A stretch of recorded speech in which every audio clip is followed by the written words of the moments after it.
کئی سال پہلے کی بات ہے، جرمنی سے ایک صاحب کا میرے پاس خط آیا اور انہوں نے اپنا حال یہ لکھا کہ میں پاکستان میں تھا اور وہاں سے پھر میں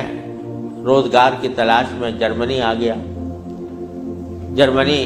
جب آیا تھا تو اس وقت دین کا کوئی احساس میرے دل میں نہیں تھا، دین کی کوئی فکر میرے دل میں نہیں تھی۔ میں صرف دنیا کمانے کے لیے جہاں پر آ گیا تھا تو نہ اپنے دین کی کچھ خبر تھی، نہ معلومات تھی، نہ اس پر عمل تھا۔ لیکن یہاں پر رہتے رہتے میں نے ایک کرسچن لڑکی سے میرے تعلقات ہو گئے اور پھر میں نے اسے شادی کر لی۔ شادی کے بعد بھی کوئی دین کی طرف رغبت پیدا نہیں ہوئی، کوئی احساس پیدا نہیں ہوا۔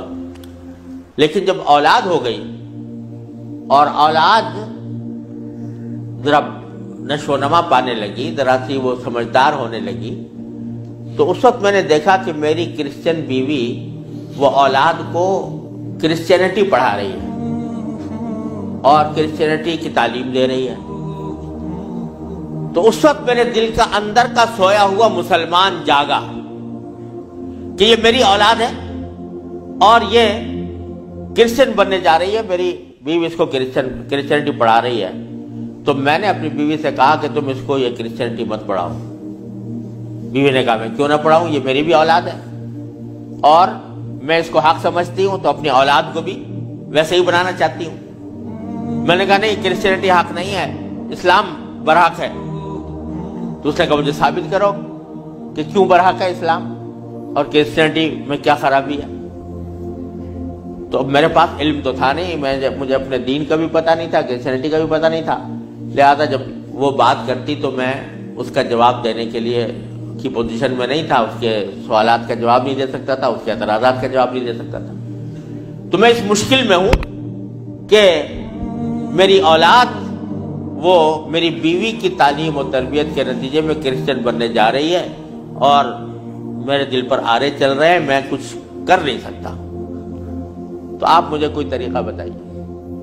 یہ خط میرے پاس آیا تو میں نے اللہ تبارک و تعالیٰ سے دعا کی کہ اللہ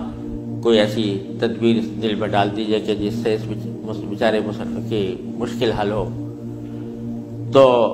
میں نے اس کو لکھا کہ ایک تو میری کتاب ہے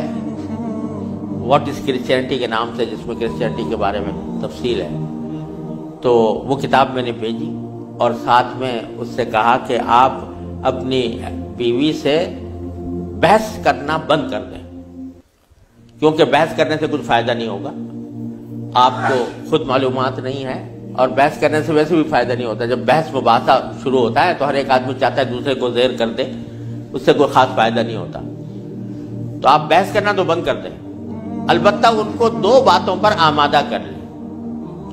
ایک بات تو یہ کہ اس سے یہ کہیں کہ بھئی خدا کو تم بھی مانتی ہو اور میں بھی مانتا ہوں، اور یہ بھی مانتی ہو کہ خدا سے دعا کی جاتی ہے، تو آؤ ہم دونوں بیٹھ کر یہ دعا کریں، اکٹھے بیٹھ کر یہ دعا کریں کہ یا اللہ اگر اسلام برحق ہے تو ہمارا سینہ اسلام کے لیے کھول دیجئے، اس پر عمل کی توفیق عطا فرمائیے، اور اگر کرسچینٹی برحق ہے تو پھر کرسچینٹی کے اوپر ہمارا دل کو مطمئن کر دیجئے۔ دونوں مل کے یہ دعا کیا کریں۔ ایک تو اس بات پر اس کو آمادہ کریں، دوسرے اس بات پر آمادہ کریں میں کتاب بھیج رہا ہوں کہ وہ کتاب کا مطالعہ کر لیں۔ میں نے یہ لکھ تو دیا، اللہ تعالیٰ سے دعا بھی کی کہ اللہ میں نے لکھ تو دیا ہے، اس کو مؤثر و مفید بنا دیجئے۔ کچھ عرصے کے بعد اس ساتھی کا خط آیا، اس نے لکھا کہ الحمدللہ میری بیوی نے آپ کی دونوں باتیں تو مان لی ہیں اور کہا کہ یہ دعا بھی کروں گی اور یہ کتاب بھی پڑھوں گی، لیکن ابھی کوئی فرق نہیں آیا، معاملہ کیوں کا توں ہے۔ تو میں نے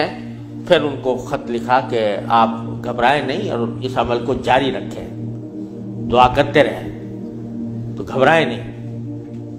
اس کے کچھ عرصے کے بعد ان کا خط آیا میرے پاس، اس میں انہوں نے لکھا کہ عجیب و غریب واقعہ ہو گیا، وہ یہ کہ میری بیوی وہ کسی جگہ کوئی ڈگری کورس کر رہی تھی، اس سلسلے میں یونیورسٹی گئی اور یونیورسٹی سے واپس آتے ہوئے ہم دونوں واپس آ رہے تھے، وہ گاڑی ڈرائیو کر رہی تھی، میں اس کے برابر میں بیٹھا ہوا تھا، تو اچانک اس نے گاڑی ایک جگہ روک کر اور اس نے اپنا سر اسٹیئرنگ کے اوپر جھکا لیا اور بے تحاشا رونے لگی۔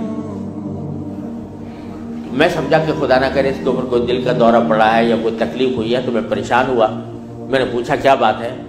تو روتے روتے اس سے بولا نہیں جا رہا تھا۔ بمشکل جب میں نے بار بار پوچھا تو اس نے ایک جملہ کہا کہ میں اور کوئی تکلیف نہیں ہے، بس مجھے تم مسلمان بنا، اسلام میں قبول کرنا چاہتی ہوں۔ کہتے مجھے اپنے کانوں پر اعتبار نہیں آیا کہ یہ وہی عورت ہے کہ جو اتنی شدت کے ساتھ مجھ سے بحث کیا کرتی تھی، اور اب یہ کری کہ میں نے کیا کہا، تو بار بار میں نے اس سے پوچھا تو اس نے کہا کہ نہیں، میں سچ کہہ رہی ہوں کہ مجھے مسلمان ہونا ہے، تو مجھے کہیں لے جا کر مجھے مسلمان بناؤ۔ میں پھر اس کو فوراً اسلامی سینٹر میں لے گیا، وہاں جا کے اس نے کلمہ شہادت پڑھا، مسلمان ہوئی، اور اس نے خط میں لکھا تھا کہ یہ اتفاق سے یہ دن رمضان کا تھا، اور آج پہلا موقع ہے کہ ہم دونوں نے سحری میں اٹھ کر ہم دونوں نے اکٹھا روزہ رکھا ہے، اور آپ کو خط لکھ رہے ہیں، اور دوسرا خط میری بیوی کی طرف سے ہے۔ تو دوسرا خط اس کے ساتھ تھا اس کی بیوی کی طرف سے، اور اس نے مجھے لکھا تھا کہ میں آپ کا شکریہ ادا کرتی ہوں کہ آپ نے مجھے ایک ایسا طریقہ بتایا جس کے ذریعے اللہ تبارک و تعالی نے مجھے ہدایت عطا فرمائی۔ تو یہ میرے خود اپنے ساتھ پیش آیا ہوا واقعہ ہے۔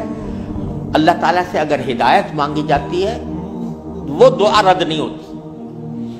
یعنی بہت سی دعائیں جو ہم دنیا کے لیے مانگتے ہیں کہ یا اللہ ہمارا روزگار لگ جائے، ہماری دولت میں اضافہ ہو جائے،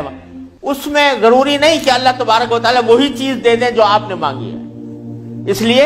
کہ بعض اوقات اللہ تعالیٰ کے علم میں ہوتا ہے کہ یہ چیز اس کو دیں گے تو اس کے لیے نقصان دہ ہوگی، کوئی اور چیز دے دیتے ہیں، اس سے اچھی چیز دے دیتے ہیں۔ بعض مرتبہ آدمی مانگتا ہے کہ مجھے میری دولت میں اضافہ ہو جائے، لیکن اللہ تعالیٰ جانتے ہیں کہ اس کی دولت میں اضافہ ہوگا تو پتہ نہیں یہ کس وادی میں جا کے گرے گا، لہذا وہ نہیں دیتے اس کو، لیکن دعا کا ثواب اس کو دے دیتے ہیں۔ اسی طریقے سے بعض اوقات دنیا کے بارے میں اگر یہ ہو کہ بھئی اللہ میاں مجھے محسن فرض کرو کہ بیمار ہے تو شفا مل جائے، تو بیماری کے اندر بعض اوقات اللہ تعالیٰ جانتے ہیں کہ اس کا بیمار رہنا ہی اس کے حق میں زیادہ فائدہ مند ہے، تو وہ بعینی ہی وہ چیز نہیں دیتے لیکن اس سے اچھی چیز عطا فرما دیتے ہیں۔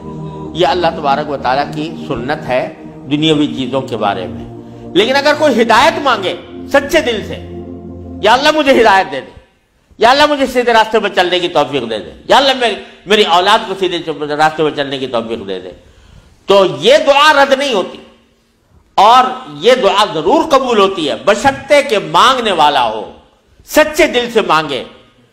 خشوع کے ساتھ مانگے، اللہ تعالیٰ سے مانگنے کے انداز میں مانگے، تو اللہ تبارک و تعالیٰ وہ دعا رد نہیں فرماتے۔ بلکہ میرے شیخ حضرت عارفی رحمۃ اللہ علیہ فرمایا کرتے تھے کہ اپنے اللہ میاں سے جب کوئی مانگو تو مچل کر مانگا کرو، یعنی اپنے اللہ میاں سے باتیں کیا کرو، کہہ دیا کرو یا اللہ یا تو مجھے ہدایت دے دیجئے ورنہ آخرت میں مجھ سے مواخذہ نہ فرمائیے گا۔